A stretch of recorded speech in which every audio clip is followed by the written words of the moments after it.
ever since I came back, it was weird. Yes, it was weird. Yeah, I at first, no, I did not. I wasn't too fond of Lauren. No, I wasn't too fond of her when I came back because we had a whole plan. Even how when I came back, how I picked her to fill in for me, right? I come back, she ain't never leave. Then, all right, cool that she don't leave, but she's on only during my segment. If she was meant to be a full host, move her in another way. Why she got to be moved in on? Because nobody had a problem with Jess with the Mess until she started reading right. You know what I mean? Till she started reporting. I wasn't hired as a reporter. I was hired as Jess with the Mess. So she started reading and delivering details and all that stuff. Yes. Then that's when Jess with the Mess wasn't good enough no more. That's how it was presented. So I'm like, all right, cool. Who said that though? Because the internet said what that? are we talking about? No. This is our listeners. This is yeah. Why can't we worry about the comments? And these are people that enjoy the show and watch the show. It's not all about Instagram. It's YouTube. It's like we have people that have been watching the show. Yeah, she's great at what she did. That's why I picked her to fill in for me. But when I came back, it's like, what's going on? If she's gonna be a fourth voice, why she only got to be a fourth voice on my segment? She wasn't a fourth voice. She was a producer. She was hired as a news producer to help with getting all news and doing interviews. She was going to be the senior news producer. She wasn't on there. When you came back, Lauren was not on there. She was in the back doing questions, sending interview questions, reporting the news. Am I lying? I thought Yeah, you you was, lying. I Yeah, thought she was on air. She was on air. Let me ask you a question. What? Why didn't you wear the do-rag this morning?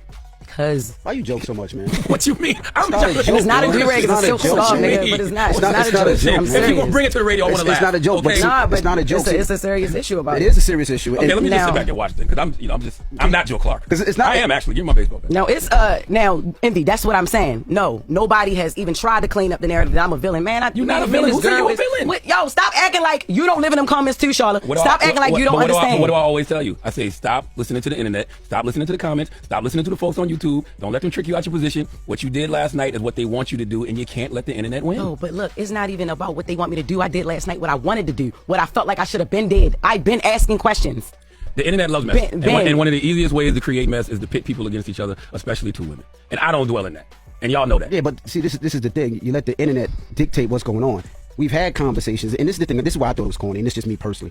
I thought it was corny because we have conversations up here. We just have a meeting. If you had an issue, a problem, a situation, or something that you felt, why you ain't bring it to the team? When you came back, Jess, I pulled you to the side. I said, Jess, if you feel uncomfortable, if you don't want Lauren in the room, this is your show.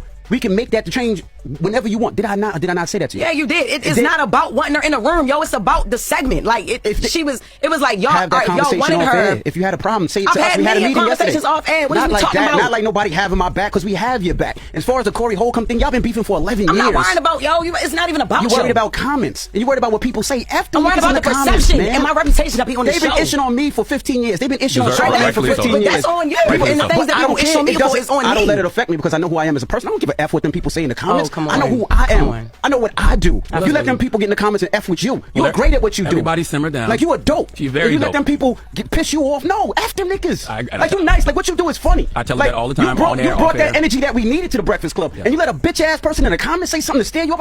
F them niggas. We don't even know, F we all don't even know them. who these people are. They could be bots and all that, But- and we doing it on air when we could have did it behind the scenes.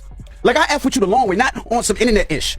And to hear that through there, that's It was sounds, whack, it man. sounds very light skinned. But let's go to the phones. 1-800-585-1051. Let's open the phone line. Everybody woo stop. I'm going to get a I sparkling water. got my I'm gonna get a candles lit. sparkling water. I got my candles lit. If you need me to light sage, I'll light sage. Just want to fight. MVB Shut and up. Beige Rage. It's the Breakfast Club. You know, with the whole Breakfast Club drama, I mean, if you guys haven't heard, it's just the two female, I guess, hosts or co-hosts are having a beef with each other. They're not liking each other. They're stepping on each other's toes and whatnot. It just reminds me that, and this is straight from a lot of women's mouths, is that it's not men that are toxic to women, in personal opinion. Women are more toxic to each other than men are, because a lot of times, especially in the work environment, women find other women more like competition. I've heard women say that men are more inviting, men are more kind to them, while other women are more cutthroat. I've heard, and this has been a common thing where a lot of women said they can't be friends with other women. They have more guy friends than they have female friends because of women's emotional attitude, their combativeness, their cutthroatness, their backstabbing. Women said it, not men. Women have said it continuously, years. So it just shows you that the narrative that a lot of women constantly want to dog on men, but at the end of the day, even women know the red flags, the toxicity of other women. So I think that's funny. And I just think that The whole thing is that I've noticed that women will always see other women as competition. Even though they may not say it, they will always see women as competition. Because, it's just resources. Competition for men, the top tier men are the men that you all may want, because there might not be enough of certain types of men for you. Or competition for jobs, like a co-host or whatever, there might not be enough positions. So a lot of women see other women as competitions. And a lot of women find other women even more manipulative than men, because they will be friends with you and then stab you in the back when the opportunity arises. So I just think it's interesting that this is a very public narrative, a public drama, but it just proves what women have been saying for years, and it also counteracts the other things women say about, oh, men this, men that. But it's like, usually women are more manipulative, women are more cutthroat, women are more toxic, especially to each other, than men are to women. But that's what I've heard, and that's what I see. So what do you guys think? It is not like you didn't hear anything in that live that I haven't said to you. I heard a lot that you didn't say to me. Okay, so what part did I not say to you? Okay, so the part about the talking over each other and the hush, be quiet, because you talk about how you feel in real time, right? Yeah. I'm feeling in real time. That be quiet. That was crazy. The shut up. I was like, oh, okay, because what we really giving up here? Like, what's up? Okay, right?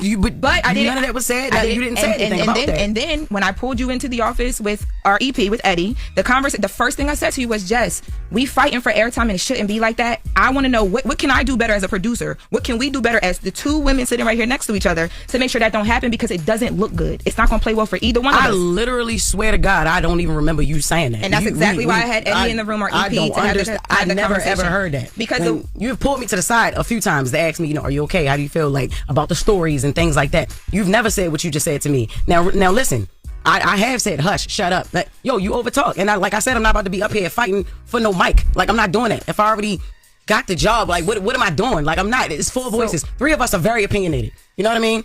Me, you, and Charlamagne. I'm not saying Envy don't got no opinion, but he don't jump in every single time there's dead air. You know what I'm saying? When you overtalk. And it's like the only time you can quiet down is somebody be like, shut up or hush. My mom don't even tell me shut up, Jess. I'm a grown ass woman. And I understand. You could have said that on air right then and there. Or right after when you saying you put me in office. You never put me nowhere to tell me that. Because the way that I do things when it comes to my job and my career, that's not what we on. And I told you from the jump, I was never going to give that to you. Ever. Okay. And I did or not. Our first conversation, I said, if I ever have an issue with you, I'm going to handle it in a way where we can get through a conversation, because we grown, and regardless, you don't got to love me, you don't got to like me, but we here together. I'm here. And listen, like I said earlier, the internet loves mess. Yes, you are here. And one of the easiest ways to create mess is to pit women against each other. And you're here because of an opportunity that I extended. Regardless no. I'm not sitting here like you don't deserve to be here. I'm not sitting here like you're not here. You're not going anywhere. That's first and foremost, let's get that. It may be my delivery or whatever. But yeah, you are here. I ain't never say you shouldn't be here. I said from the whole jump, yeah, Shorty do the job. Great. She's amazing. That's why I want it to be her segment.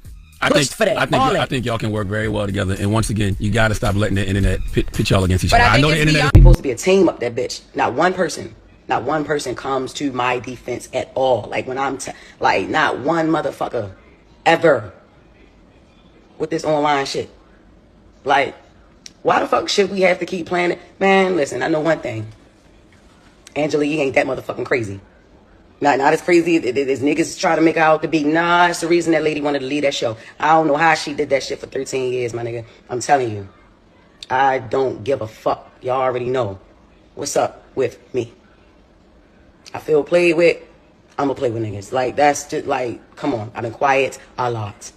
If Jess Hilarious is quiet, it's a motherfucking reason. I always got my motherfucking mouth open. All the time. Now, how about y'all clear some of this shit up for y'all teammate? That shit is ran like a high school. Yeah. It's ran like a high school. It is. Fair Eastside High. Fair Eastside High. Before Mr. Clark, though. Like when he first got there. Y'all want a bitch to keep her cool. Look, check this out, y'all. Look, man. I get up every fucking day. Every day. And they always talk about, you ain't at work. Yeah, bitch, I started picking up more shows. Hell no. That's how I'm getting. Hell no. I have more fun outside the fucking studio than I have in there now. Is you crazy? She started doing the news. I'm like, all right, look, that's her segment. Take me off that shit. Y'all give her that shit. Take me off that shit. This is her segment now. This is no longer just with the mess. You know, got dark fats as a mother. Okay. I said, take me off that shit. This is no longer my segment. I said it. Take me off of that. Give it to her. Charlamagne said, nah, I don't want it to be her segment. It damn near sure is already. Like it's her segment. She's reading it and she's doing it to the best of her ability. Shorty is like that. Yeah. That's why I picked her to fill in for me for maternity leave. That's why I picked her. I need to understand something. I'm never hating on Shorty. I already told her. I tell her every day. I tell her she's pretty every day. I tell her every day. I big up this woman every day. Every day.